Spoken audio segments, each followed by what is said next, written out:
Papunta ako ngayon sa isang lugar na kinatatakutan na maraming puntahan. Alam ko naliligaw ako.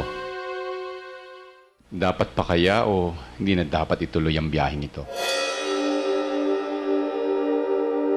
Makita ko ako ng isang babaeng nakakatakot yung itsura eh. Siya si Liway. Ketongin ka! Domeng, basta't alisin mo si Liway. Kapag hindi mo siya inalis doon, kami ni Sol ang aalis. Pinandirihan siya at nilayuan ng sarili niyang pamilya. Tatang! Hindi dapat si Liway nagkaroon ng ketong eh. Kundi ang tulad ni Chang Siling na may bulok na ugali. Para sa dito!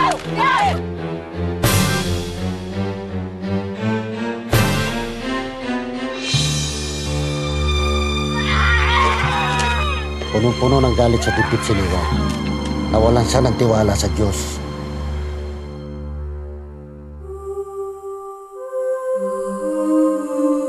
Paano ko nga ba patatawarin ng mga taong tumalikod at pumatay sa puso ko? Kahit mahirap,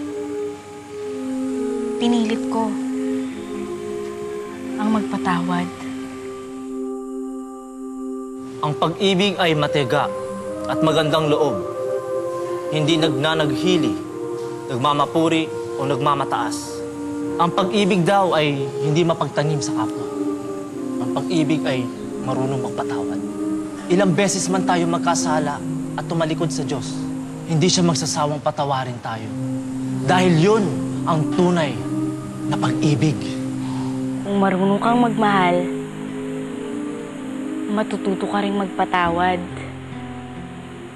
Ikaw, meron ka bang taong dapat na